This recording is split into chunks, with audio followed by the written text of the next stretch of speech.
Welcome to the HP Higher Power workshop of Wakna 31. My name is Bablu and I'm an addict in recovery. Hi guys. And I am going to ask the people to read the preamble, and to begin with I would request Sharon to please come up and read why we are here.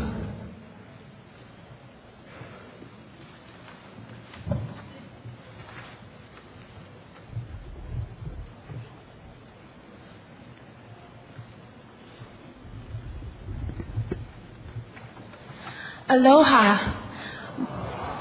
My name is Sharon. I'm a grateful recovering addict from Philadelphia, Pennsylvania.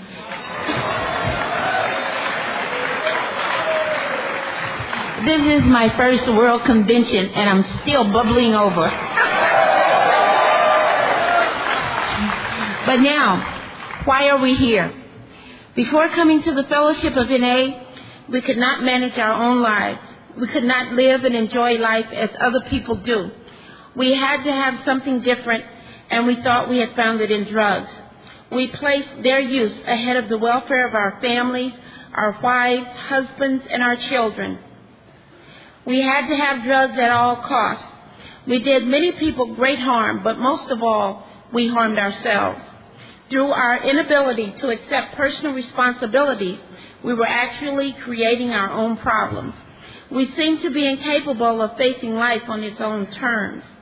Most of us realized that in our addiction, we were slowly committing suicide. But addiction is such a cunning enemy of life that we had lost the power to do anything about it. Many of us ended up in jail or sought help through medicine, religion, and psychiatry. None of these methods was sufficient for us. Our disease always resurfaced or continued to progress until in desperation we sought help from others in Narcotics Anonymous. After coming to NA, we realized we were sick people. We suffered from a disease from which there is no known cure. It can, however, be arrested at some point, and recovery is then possible. Thank you.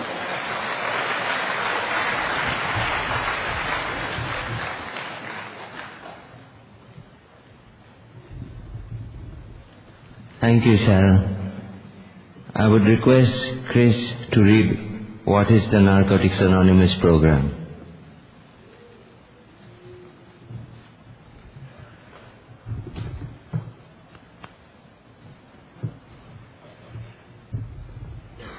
Hello, family. I'm an addict named Chris from Sacramento, California. Also, my first world convention, and I'm stoked. What is the Narcotics Anonymous program? NA is a non-profit fellowship or society of men and women for whom drugs have become a major problem.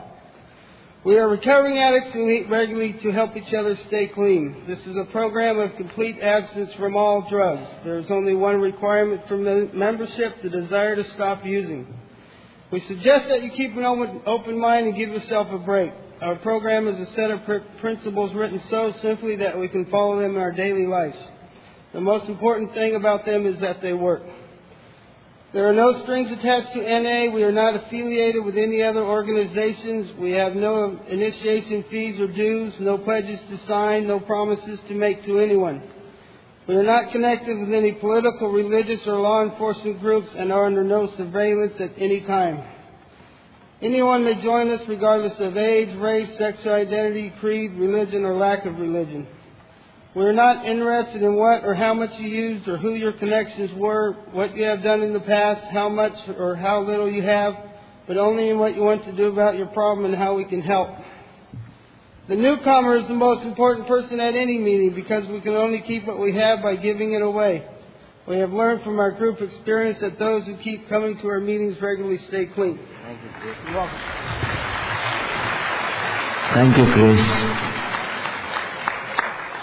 I'm going to ask the speakers to share, but before that, I'd like to say something. It's very important for me to speak my gratitude to my area and my region. I'm an addict who found recovery in the classrooms of Narcotics Anonymous in Calcutta, India. And I'm very grateful. And I'm very grateful to my beloved fellowship, for giving me a new chance at life. I'm very grateful to the wonderful program of Narcotics Anonymous for teaching me how to live this way of life. And I'm very grateful to my God for, showing me the way. So, I would first like to introduce Tomoko from Japan. She is our first speaker today. Higher power.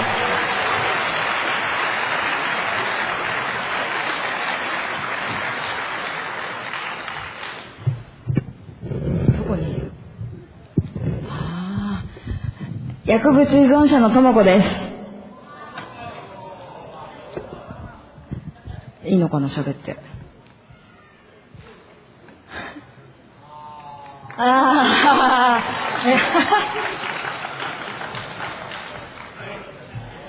大丈夫ですか？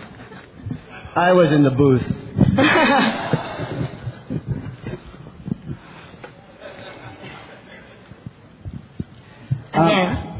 Again? 薬物依存者のともこです。My name is Tomoko. I'm an addict.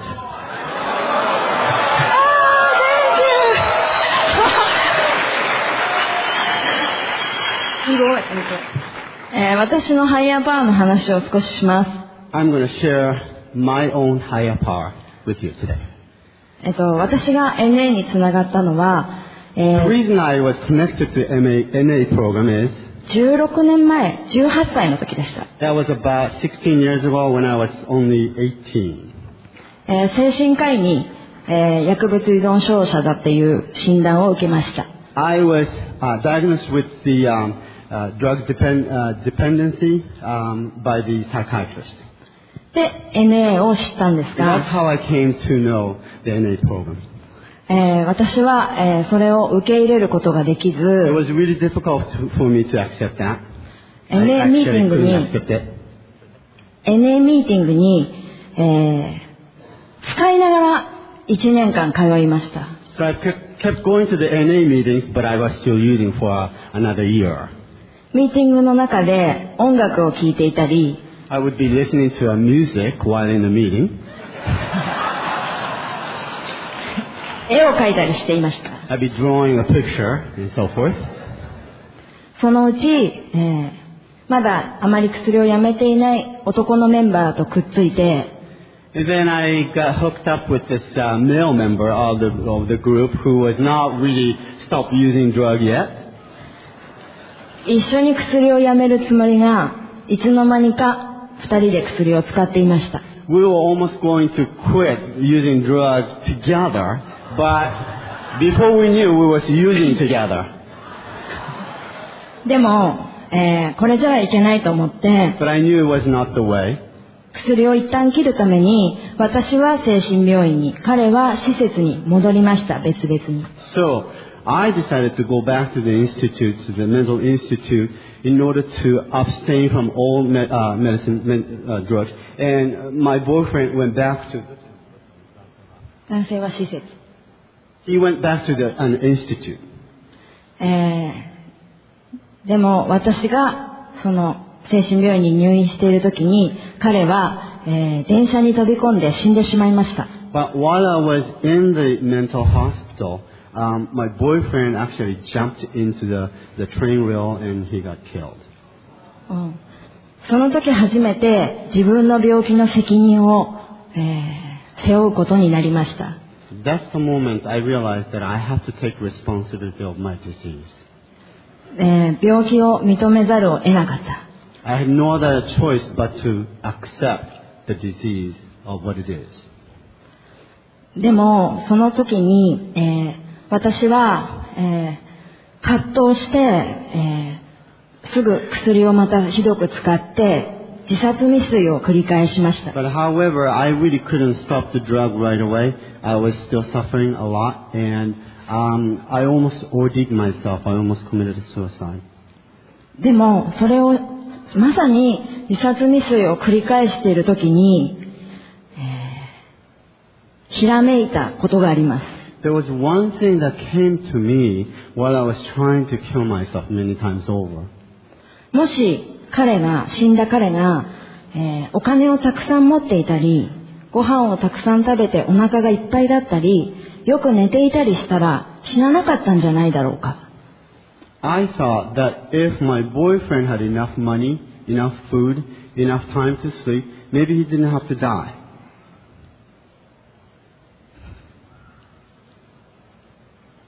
だから私が病気になったのも、生まれてきたのも、今こうして生きているのも巡り合わせなんじゃないか。So I believe that that moment I started to realize that maybe the reason I was born with this disease, the reason I was using drugs, the reason I stayed alive in spite of everything, is probably something in Japanese it's called meguriai. It's almost like a this is an interpretive explanation. It's almost like a chance meeting. I don't know. Got it? Okay. そう感じたら、すべてのことが受け入れられるようになりました。And that's when I was able to start to be able to accept everything that was happening in my life. いつか自分が死ぬときにほっといても死ぬんだけど、Even though when I die, I'm going to die anyway, whatever happens.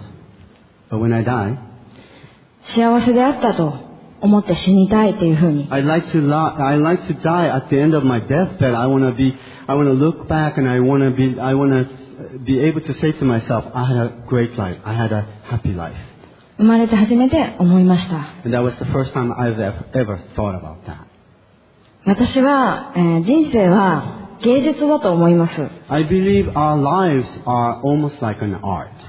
技術は計画した通りにことを運んでスペースシャトルを飛ばしますが、 The modern technique will, plan a lot of things and will be able to shoot up this space shuttle into the space, right?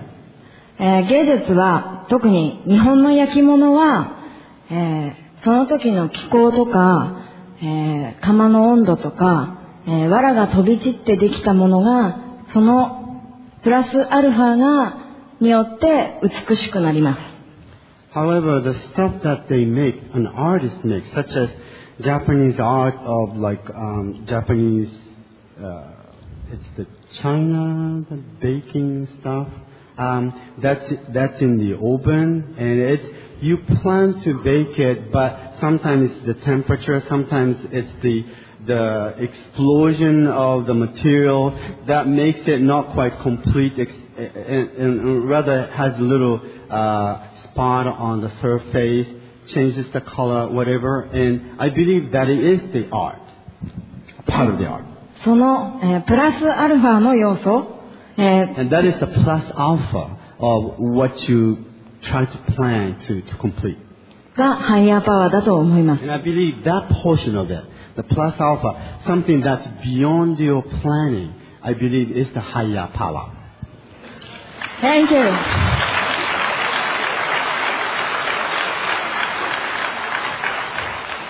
今まさにここに私が立っていることがハイヤーパワーのおかげです。とても感謝してます。I'm really, really grateful for the higher power to put me right here on this stage in front of you right now.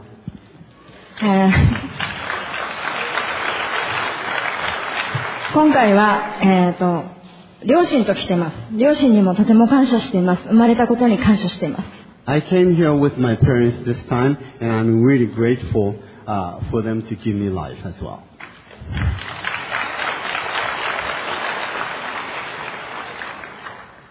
私の人生は素晴らしいです。自画自賛ですけど。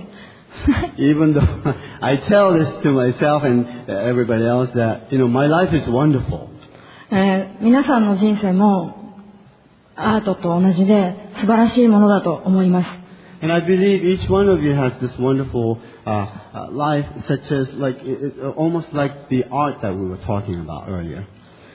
聞いてくれてありがとうございました。Thank you very much for listening. とても感謝してます。Thank you for letting me share.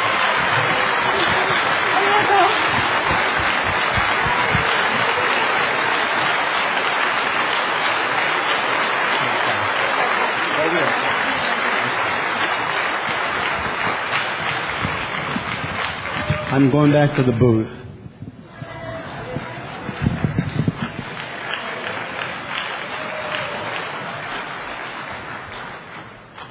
Big hand for Tomoko, please.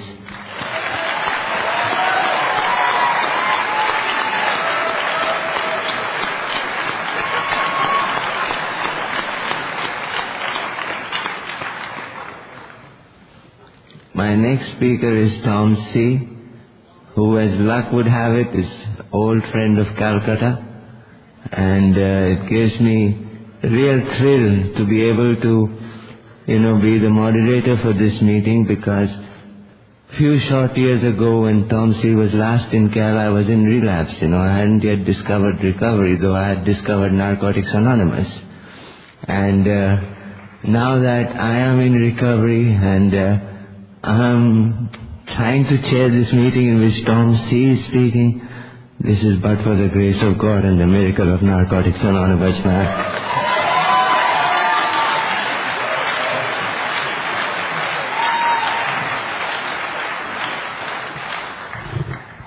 I'm Tom, very grateful addict. And it's very lovely to be able to participate in my own recovery today and, just share with you folks. And before I get started, I'd just like to take a moment of silence to send just tons of love and light to everybody that was just devastated in the South by the hurricane. Just a moment, just to send love and much light to them.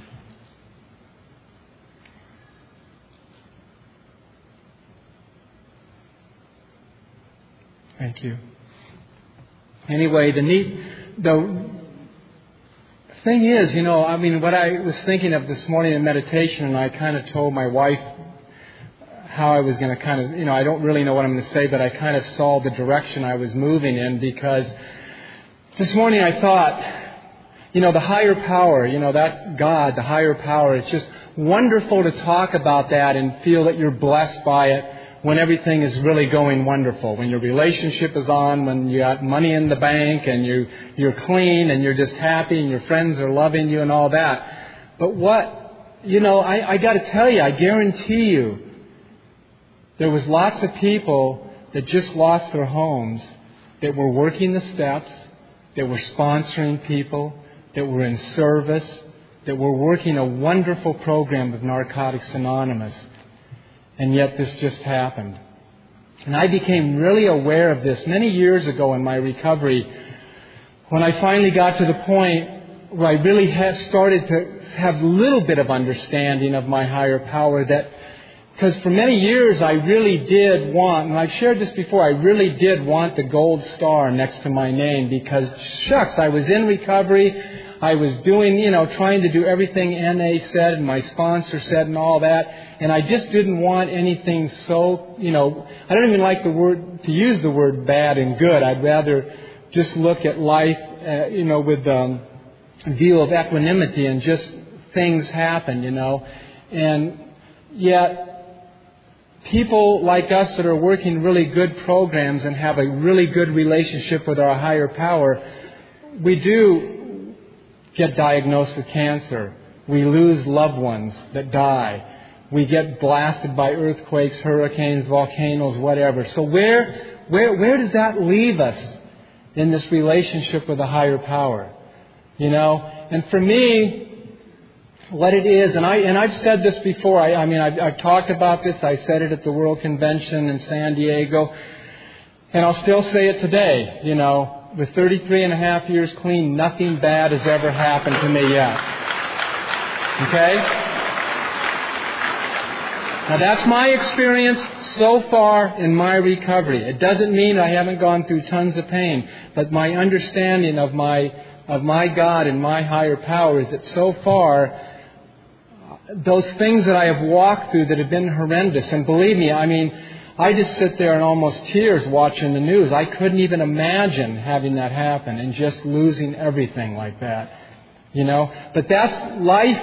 That's the one thing that life is. It's transitory. The Buddhists have this practice they do, and they make these mandalas out of colored sand, little specks of colored sand. And sometimes it takes, different sizes, whatever. But they can take 3 or 4 monks working all day, weeks, to finish a mandala sometimes. And that's down on their hands and knees with this little thing that sifts sand through it. And they just make these most elaborate, colorful things. All this thing, and when it's done, they completely destroy it. They just take their hand and go right through the sand. And to them, that's a symbol of the impermanence of life. That everything's always changing. I think what I'm trying to learn and what the steps are teaching me in recovery and working the steps with a sponsor and working the spiritual principles is to realize not this relationship that I'm forming with a higher power. The ultimate thing is that I become a channel for this higher power. And that it doesn't matter what's going on in my outer life. What my thing to do is to carry the message of Narcotics Anonymous, to work with the newcomer, to be in service, to give love, no matter what is happening in my life. Not to take thought for my life, So it's kind of looking, when things happen in life, it's kind of like looking, you've heard that saying before, is the glass half empty or is the glass half full? And I choose to look at it as half full. My sponsor used to say, and she got it off one of these TV evangelists she used to watch, but it was kind of neat. We turn our scars into stars. You know what I mean? There's just all these little things, and I really believe that is the purpose of the spiritual life. To forget self and live for others, and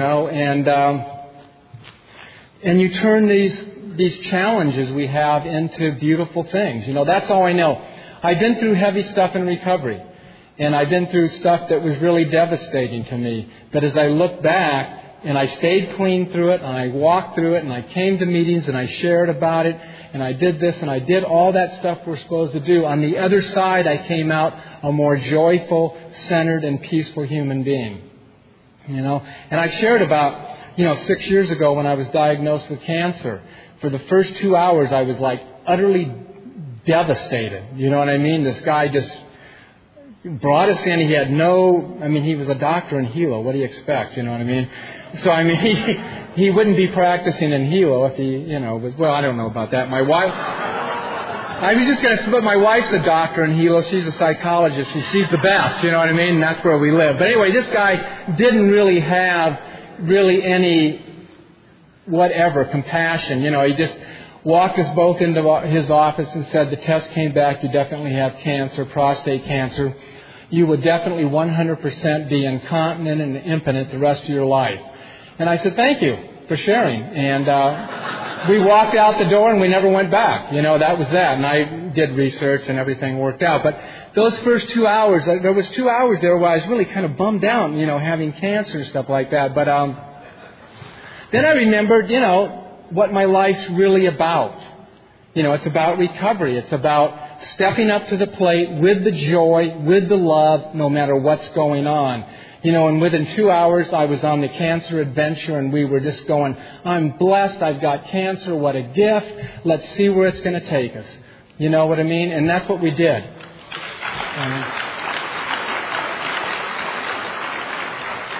I remember when I went to L.A. to have surgery, that I was in a meeting before, and I was sharing, my feelings about all this and, talking that kind of stuff and just, being blessed, you know what I mean? And this lady came up afterwards and said, I feel like I'm supposed to congratulate you for having cancer, you know what I mean? But, I just really feel like what we've been given here is a way to walk through life, no matter what happens, and stay clean. And if we do stay clean and keep working those steps, it's guaranteed joy on the other end of whatever we're going through. I know there was a grieving workshop right before this, and that's very necessary. A lot of things we don't turn around in 2 hours and go, wow, I'm blessed. I'm very aware of that. But I'm also very aware, I know, no matter what comes down the line, that I've got to turn to this program and I've got to turn to the principles. Being a recovering addict, I don't have the gift of sitting in self-pity.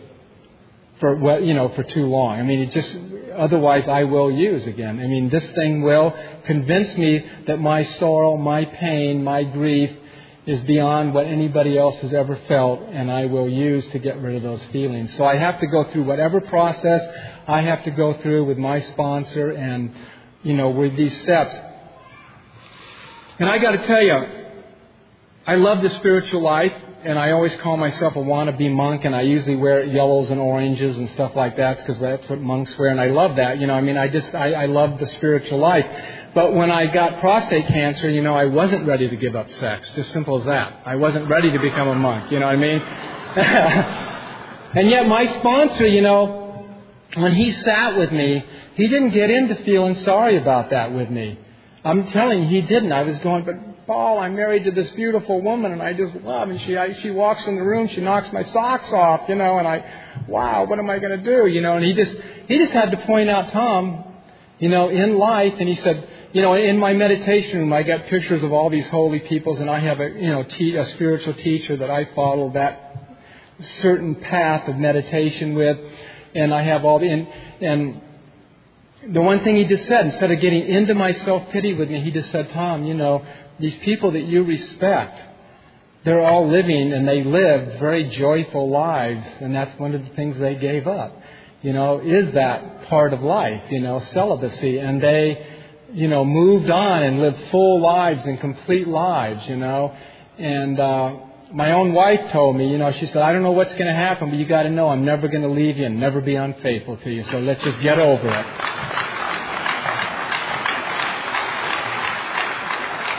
But it all worked out. I'm functioning quite fine to that. But I became willing to look at that, I had to become willing to go through that. That's loss, This is the impermanence of life. We're always letting go.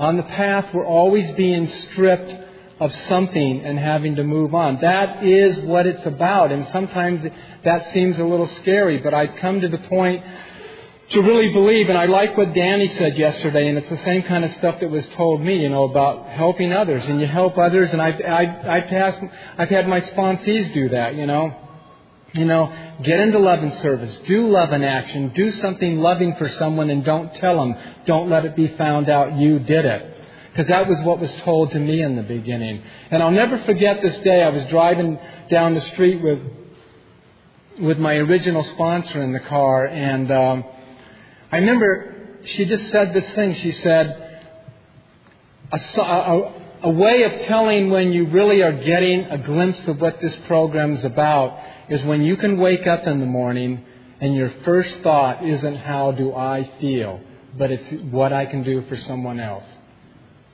And that's pretty heavy. That's pretty heavy stuff. When that kind of stuff happens, when we get to that place, that's when we live in total joy.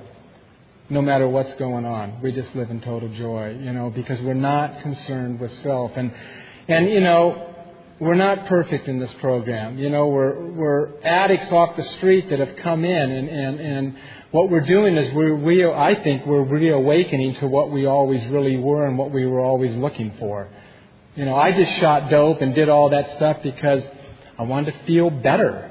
I wanted to feel a part of, because I didn't, and I think that's what happens when I awaken to that part of me, that who I really am inside, And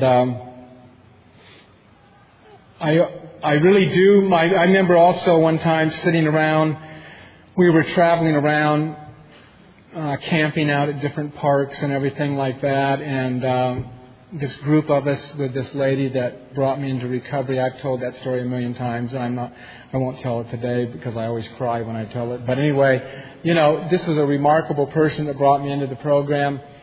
And I remember we were all sitting around, and she was all going, what is God's will? What do you think your higher power's will is? And everybody came up with, different esoteric answers and stuff like that. And after everybody was done doing that, she just simply said it's to live, love, laugh, and be happy.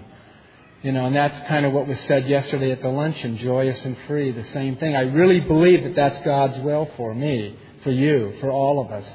And in the midst of that, there's so much change that will go on in our life. You know, I've heard somebody say this not too long ago, and I really liked it. I mean, I don't ever have anything original, by the way, as any of us do. You know, we get it out of these rooms and reading spiritual books and sitting in meditation or whatever, but too blessed to be stressed. You know what I mean? I love that. I am too blessed to be stressed, but it doesn't mean I don't have huge challenges. And I'll tell you, every part of my life is just so blessed today, except one part, and that's this business world over here. And one of my business partners was calling me at the first couple, and I just said, you know what? I said, I'm in my own little world now. Please, this can wait till Monday. I don't want to hear about any of it. I don't want to hear about this person that I have to talk to. I'll talk to them all on Monday, you know, when I'm at home. Because I just want to be right here present for the World Convention, you know. And this is my favorite thing to do, is just be around recovering addicts and sit. I sponsor a lot of people. I sponsor a lot of people out of the country and that I don't see. And this morning I said, I told B, I'm going over and just go pick a chair out and sit down out in the courtyard, and I'm just going to wait. You know what I mean? And I just ended up, and I just saw this person, that person. I just sat with people that I, you know, don't get to be with in the physical all the time, and it worked out real good. And I got at least one more to go tomorrow. David from Sweden, very lovely soul and everything like that.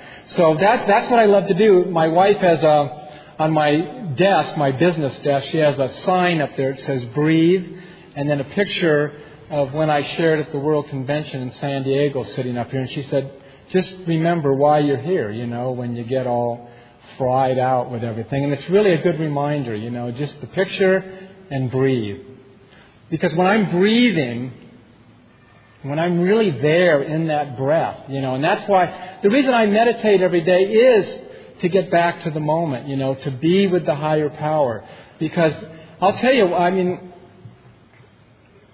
when I drift out of the now, you know, like I said, it gets totally crazy because I go all by myself. You know, God, the higher power, actually only lives right in this millisecond, right here, right now. That's where I'm cared for.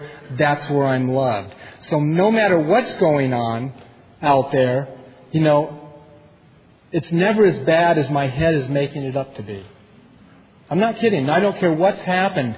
What happens with me is when I get out of the second, my brain goes into this thing, and all of a sudden I've got all these things going on. I'm making them all up. Every single one of them I'm making up. None of it's reality. It's just that's why we go insane, you know, because we're just completely out of the second, making everything up. I'm already imagined all the results tomorrow, even the next hour. So I know my lifetime practice is to keep coming back, you know, and I catch myself. I'll get a phone call about some business problem, and I'm driving down the road, and I'm just going off on it in my head, and then all of a sudden I'll become aware of it, and I just laugh because I just know my brain is making it all up again. Whatever is going on, it's crazy, you know. And so I just, you know, like I said, I just know I have a lifetime practice of doing that, you know, just coming back to the present. And no matter what comes down, I don't have to walk through it alone. That's all, you know, that's a very beautiful thing in this program. I know that in the South right now, we're not seeing it on CNN, but I know there's addicts gathering together supporting each other. You know, they're having meetings like we are right now. And that's the gift they've got that the others don't have, you know. And they're, you know, but you do see people bonding together, loving and helping each other, and these kind of things bring that. So no matter what it is, you know, we can look for the love in it, you know, and look for what we can do for someone else. And that sounds so simple, and it's really hard to do. I know. Coming in here, I really wanted to know about God when I got to this program because I was a product of the 60s, you know. I did all my using in the 60s. I went to my first meeting in 1968, and I was totally connected with the program from then on. I mean, I kept going to meetings from 1968 to 71 and hanging out with friends that were getting clean, but I just kept picking up again. But that part of the program, I mean, that is the program, actually, that part of it. What other part is there? But anyway, the spiritual thing of the program is what I really grasp onto and I really, really love, because I was one of the guys in the 60s. If I wasn't shooting dope, I was taking LSD and smoking hash and reading prayer books and trying to meditate. And, I've often talked, the teacher I have today, I started taking these spiritual lessons that Phyllis is in here somewhere. I just saw her. There she is. She takes the same, anyway, you get these little lessons. This spiritual teacher died in the 50s, but he's got an ongoing lineage. But you get these little lessons in the mail about meditation, you know what I mean? It takes you right from the beginning, right on through it. It's a 4 or 5 year process to go through all the way. But I used to get these, when I first started doing, I used to get these lessons in the mail. It was 1966.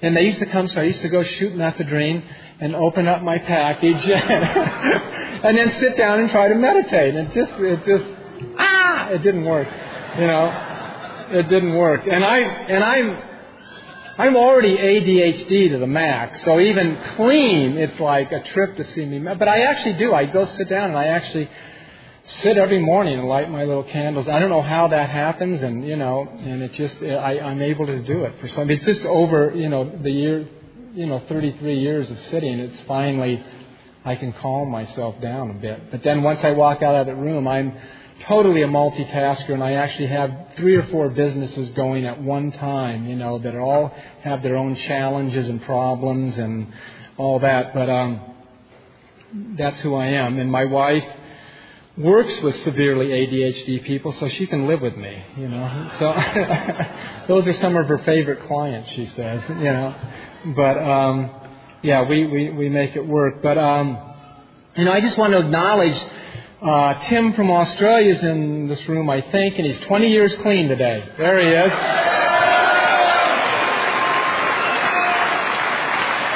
There he is. Right on.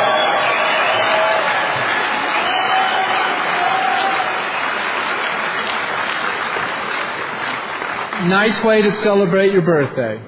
Now, I don't know if he would have a chance to do that tonight or tomorrow at a countdown with 10,000 people, so we want to give him some attention there. It's a great thing. I met him 19 years ago in Hawaii when he was a year clean, so this is really special for him to be here right now at the convention. And Babalu did mention that, I've spent many, many trips to India, and it really holds a special place in my heart. India does. And I remember my first trip to India. When was it? I don't know. It was when Carol went too, and I think it was 87 or 88. I don't know. Anyway, I just came out of my meditation room one day and told my wife, I said, God said go to India. And she said, okay. And it really did, though. I mean, I really had guidance to go. And Carol and this other lady were going to go to India at the same time, but they were going to another part, and they were going to end up in Kathmandu. And my guidance said go to Calcutta. And that's not a tourist area. I love you, Ananita. I love you. I love Babalu. But it's not a tourist area. They'll be the first ones to tell you there. Even Indians that come from Bombay or Bangalore get sick in Calcutta. You know what I mean? It's just... But I love it, and I've been there so many times. And I remember I got off the plane, and I had no idea about NA even being there or anything, but I just knew I had to go work with addicts. That's what I was sent there to do.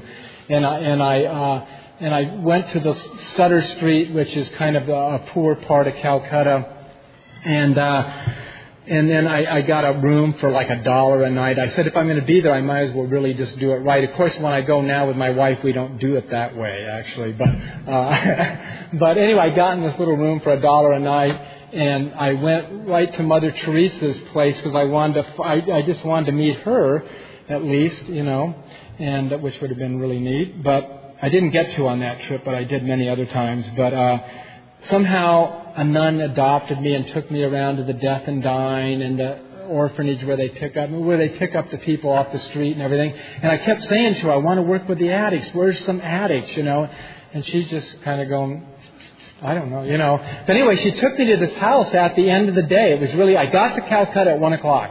Landed in Calcutta at 1 o'clock. in the afternoon. It is one of the largest cities in the world, I believe, the most populated cities in the world. It really is.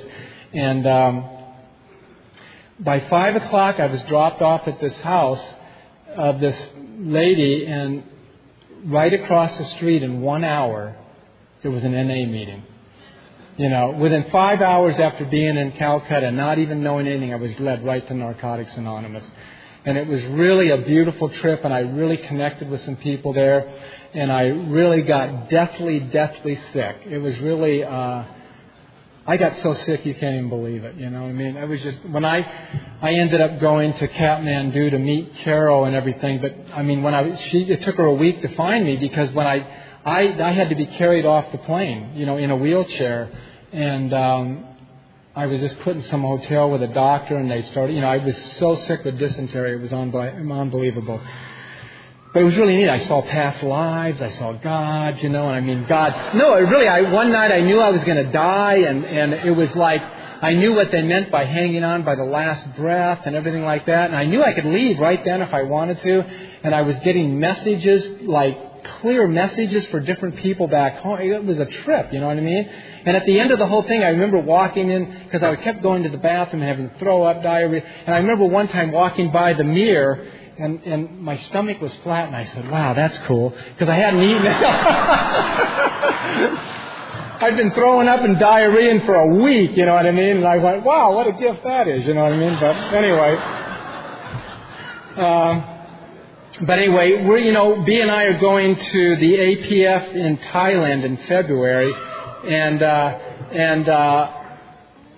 Ananita said we have to come back to Calcutta, and there's a custom in India, if they hold your hand and you're touching them and you tell them something, you have to do it. And so she held my hand and V's hand and promised us that we're going to go. And Calcutta, I just love it. I can't tell you why. I mean, I don't know. Yogananda's house is there, and I always go to that too, my teacher's house. So we're going to Calcutta, God willing, and I think it is God. And I'm just going to close with one more thing, because there will be some time for some people to share then. And that is just this whole thing about guidance and everything, and I just want to share one more thing about India, because it was really special. And one of the trips we were going on to India, business was kind of bad, and we had made our reservations, but it was the kind of ticket you didn't have to pick it up till almost like a day or two before you left. So my wife and I we had made reservations, we were going, but God, business was really bad, and I just didn't. So I went into it was about 4 days before we were supposed to leave or something like that, within the week. So I went into my meditation room, and I was just sitting there. I said, okay, God, I need a sign. I need a clear direction if we're supposed to go on this trip or not. I'm totally willing to go, just go be present at this convention. I think we're going to a convention over there. But I just said, I really need to know, because I'm totally mixed up about this. I have no idea whether I'm supposed to go and abandon the business. We don't really have the money, but should we do it? So anyway, I just sat there and said, I need guidance, I walked out of the meditation room, and I swear to God, I was only closed the door for 1 second, and the phone rang. And almost 8 months before that, we had donated some money to this Buddhist temple on our island. And they had a drawing. And we weren't even conscious of that. And B's name was drawn, and we had won a round-trip ticket to India. 1 second after I had asked for guidance, So like everybody jokes me, well, that meant B was supposed to go. But anyway. But we went, you know what I mean? And I just, have had so many experiences like that. And the other night, the first opening meeting, there was a woman from the Bronx, from Brooklyn or the Bronx or something like that shared. And she was talking about these little miracles. And I was bringing tears to my eyes, because the little miracles like that work, and so did the big ones, you know what I mean? And I've been, and she was talking about sitting, just when she was using, this guy stopped her on the street, she was begging money, he took her to his house, took her to an NA, it's just miraculous, she begged money from the right person, you know what I mean? It was one of those miracles, you know what I mean? And I've been sitting for about 6 months now, just asking for guidance about one of my companies and what's going to happen, because I don't know, but all I know is it's God's business. And I might lose a whole bunch. It might close, or I mean, at my part of it, it'll go on with other people doing whatever. I don't know how it's going to work out personally for me, but I know no matter what, it's God's business. You know what I mean? And all I know is I've been asking for guidance for the last 6-8 months. Should I close it now before I'm more in debt? And it's always been go forward. I go forward and I get more in debt. But but we're going to see what happens. And I like it. It's almost like fun. It's almost an adventure because I know God always comes through. Because that's all there is. And life is always perfect because that's all it can be. And this moment, no matter what's happening, is just absolutely precious, no matter what it is. And when I can hang on to that, like I say, when I drink water, if I can really be drinking water. When I wash the dishes, if I can really be washing the dishes. If I can be mindful right now in this moment, no matter what's happening, the joy is so powerful that it just brings tears to your eyes. And that is enlightenment. I used to seek after that and think that there was supposed to be, enlightenment is living right now, being mindful of the present. And your higher power will always be there, always loving us, no matter what's happening on the outer, no matter if that mandala is being swept clean in your life. It is absolutely perfect and absolutely precious. And if you stay clean, it's only going to get better. Namaste.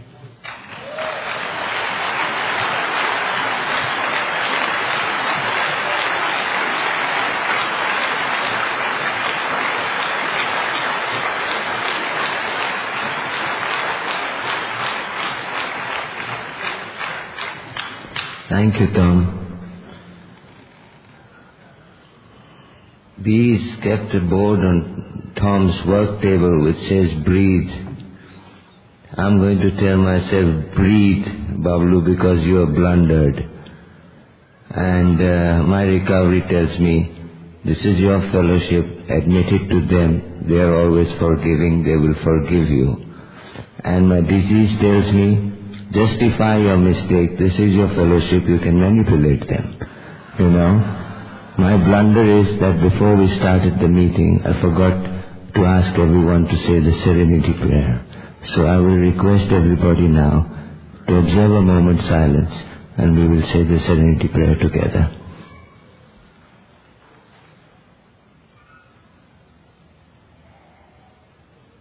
God, grant me the serenity to accept the things I cannot change, courage to change the things I can, and the wisdom to know the difference. Earlier this morning there was a fantastic meeting. It was over a quarter of a century clean and loving it. Yeah? And that was an amazing meeting, and when I realized I'd forgotten to say the serenity prayer, I remembered they had forgotten to read the preamble. So, I'm sorry for this mistake. I hope you forgive me, but this has been an awesome meeting. I thank Tomoko and thank Tom, and thank you all for being here.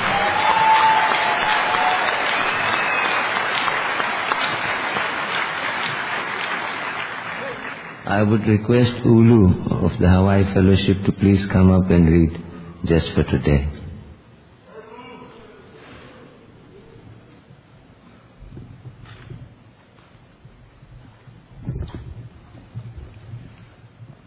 Hi, my name is Ulu and I'm an addict. Thanks for being my sponsor. And I promise not to burn another sponsor's house down. It's a private joke between my sponsor and I. Just for today, tell yourself, just for today my thoughts will be on my recovery, living and enjoying life without the use of drugs. Just for today, I will have faith in someone in NA who believes in me and wants to help me in my recovery. Just for today, I will have a program. I will try to follow it to the best of my ability. Just for today, through NA, I will get a better perspective on my life. Just for today, I will be unafraid. My thoughts will be on my new associations, people who are not using and who have found a new way of life. So long as I follow that way, I have nothing to fear. Thanks for letting me share.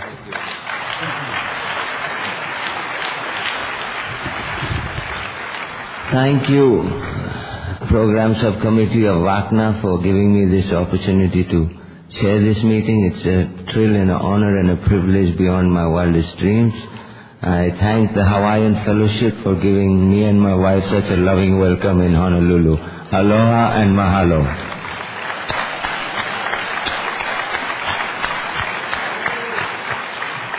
So let's hold hands and say the third step prayer together.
Welcome to the HP Higher Power workshop of WACNA 31. My name is Bablu and I'm an addict in recovery. Hi guys. And I am going to ask the people to read the preamble, and to begin with I would request Sharon to please come up and read why we are here.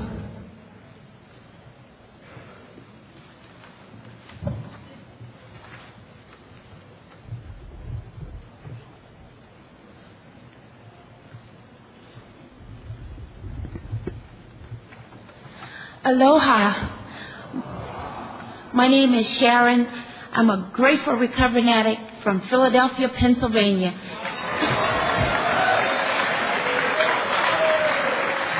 This is my first world convention and I'm still bubbling over. But now, why are we here? Before coming to the Fellowship of NA, we could not manage our own lives.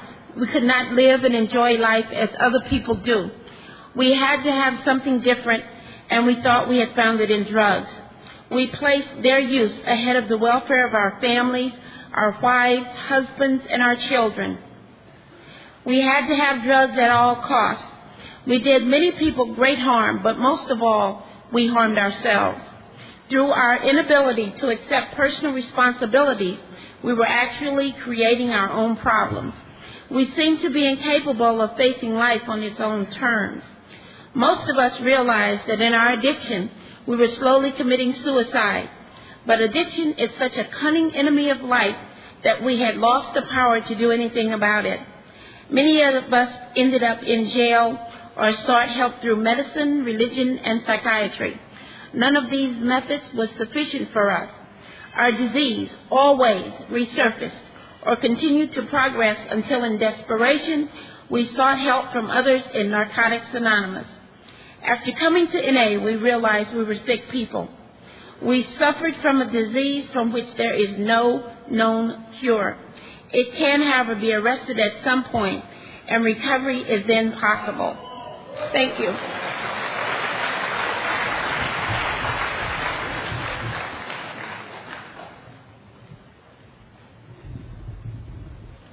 Thank you, Sharon. I would request Chris to read What is the Narcotics Anonymous program?